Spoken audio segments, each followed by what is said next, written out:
আমি কখনোই ভাবিনি যে আমাকে দেশটা আসতে হবে, আমি জানতামও না যে গণভবন যখন ঘেরাও দিয়ে ফেললো আমি বললাম যে না, তো গুলি চালাবে না, খামাখা অনেক মানুষ মারা যাবে। আমার সিকিউরিটি যারা ছিল তারা আমাকে ওখান থেকে সরিয়ে নিয়ে আসলো। আমি বললাম আমি টুঙ্গিপাড়া চলে যাবো, আমি থাকবোই না। এত কথা শুনে আমাকে কেন চালাতে হবে, থাকতে হবে। আমার যেটা লক্ষ্য, বাংলাদেশকে উন্নয়নশীল দেশের মর্যাদা উন্নীত করে দিয়েছি, যথেষ্ট।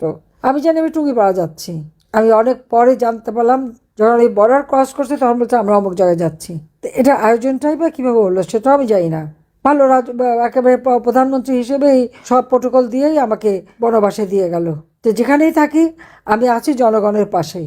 সবই আমি হারিয়েছি, বাবা মা ভাই সব হারিয়েছি। আর এবার তো ঘর বাড়ি যা কিছু ছিল স্মৃতিচিহ্ন, বঙ্গবন্ধুর স্মৃতি জাদুঘর থেকে শুরু করে সবই লুটপাট আগুন দিয়ে পুড়ে শেষ করে দিয়েছে। হারাবার কিছু নেই, এই জন্য ভয়ও নেই, কোনো দুঃখ নেই। কারণ আমার আওয়ামী লীগের অগণিত নেতা কর্মী বা যারা একটু আওয়ামী লীগ করেছে বা যাদের পরিবার আওয়ামী লীগ বা মুক্তিযোদ্ধা পরিবার, তাদের তো জ্বালিয়ে পুড়িয়ে সব শেষ করে দিয়েছে। যখন তাদের কথা চিন্তা করি, নিজেরা কি হারালাম সেটা নিয়ে আমি চিন্তা করি না। ইউনূস তো সবই লুটে খাচ্ছে। কিন্তু আজকে মানুষের যে কষ্ট, এই কষ্টটা সহ্য হয় না। যত তাড়াতাড়ি এই আপদ বিদায় হয় আর দেশটাকে আমরা মুক্ত করতে পারবো, ততই মানুষের শান্তি। কাজে এই ঐক্যবদ্ধ হয়ে নামলে যার যার স্থান থেকে জনমত সৃষ্টি করা এবং দেশটাকে যেন আবার ফিরিয়ে আনতে পারি, তার জন্য সবাইকে কাজ করতে হবে, গণতন্ত্র প্রতিষ্ঠা করতে হবে।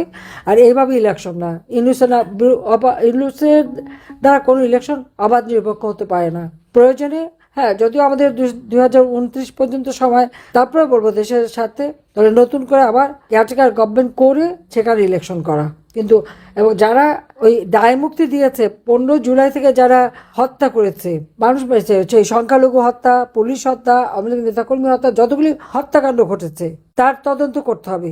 জাতিসংঘ যে ভুয়া রিপোর্ট দিল মানবাধিকার সংস্থা 1400, আমি তো 1400 মানুষকে হত্যা করিনি, একটা মানুষকে আমি হত্যা করিনি। এবং আমি জুডিশিয়াল এনকোয়ারি কমিশন গঠন করে দিয়েছিলাম, কেন তাকে কাজ করতে দেয়নি সে জবাবদিহি করতে হবে।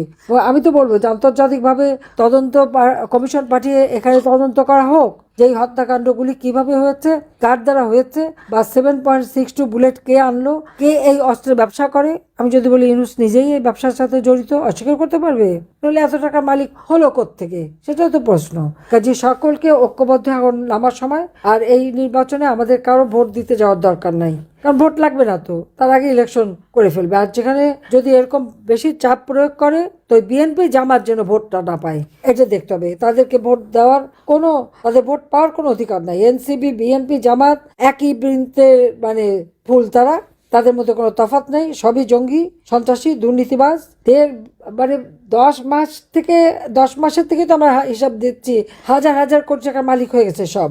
1000 টাকা পকেটে ছিল না, এখন 1000 টাকার মালিক। পায়ে একজোড়া কোনো মতে একটা স্যান্ডেল পরতো, এখন দামি শু পরে আবার সোফায় পা তুলে সেটা দেখায়। তো এরা আবার দেশ চালাবে। কাজে এই জন্য পেশাজীবীদের আমাদের দরকার, সবাই আরও ঐক্যবদ্ধ হন। আমি বিশ্বাস করি যে ঐক্যবদ্ধ জনতার কাছে যে কোনো শক্তি পরাজিত হতে বাধ্য। তো সবাইকে ধন্যবাদ। জয় বাংলা, জয় বঙ্গবন্ধু, বাংলাদেশ চিরজীবী হোক। খোদা হাফেজ।